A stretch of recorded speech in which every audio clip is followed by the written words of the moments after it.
fanaanada Bollywood-ka Lata Mangeshkar ayaa aaskeeda waxaa lagu qabtay beer ku taala magaalada Mumbai 6 February 2022. Aaska ayaa waxaa kasoo qayb galay jilayaal badan oo caan ah oo ku jiro jilaaga weyn ee Bollywood-ka Shah Rukh Khan. Fanaaniinta iyo jilayaasha kasoo qayb galay aaska ayaa isugu jiray Masiixiyiin, Hindu iyo Muslimiin kuwaasoo u duceynayay haweeneyda dhimatay. Markii laga gaadhay xilligii uu Shah Rukh Khan u duceyn lahaa meydka Lata Mangeshkar, wuxuu ku akhriyay duco uu ku dulafufay jirkeeda, balse jilaaga ayaa isla markiiba ficilkiisa waxa loo bedelay inuu aflagaadeynayo ama uu ku gafayay fanaanada geeriyootay, taasi oo hadallo badan oo islaam nacayb ah ka abuurtay baraha bulshada. Dadkaasi ayaa waxay ku andacoonayeen in Shah Rukh Khan uu si dhab ah ugu tufay jirkeeda candhuuf, ayna xushmad darro ku tahay Lata Mangeshkar. Muslimiin badan oo isticmaala baraha bulshada ayaa taageero weyn u muujiyay jilaaga, iyagoo sheegay in qofka lagu tufo ay tahay wax caadi ah. Marka la eego dhanka diinta Islaamka, islaam nacaybka sii kordhaya ayaa xitaa ka tegin jilaaga caanka ee Bollywood-ka inuu si ugu dhaqmo diintiisa, ayuu yidhi mid ka mid ah dadkii jilaaga taageerayay Warbaahinta Bulsho TV.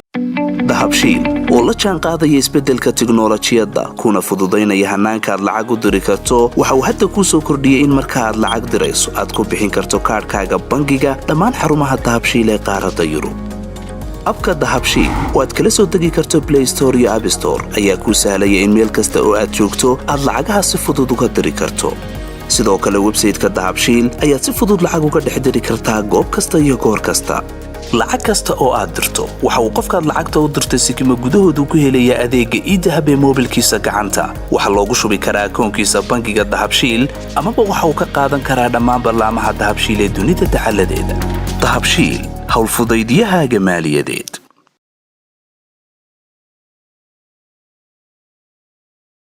hadal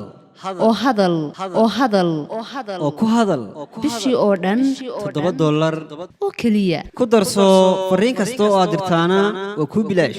haddaba si aad ugu shubato adeega kaafiye fadlan garaac xidig 8 eber 8 afargees ama xidig 2 eber 2 afargees. isticmaal shabakadda ugu ballaaran geyga Soomaaliland.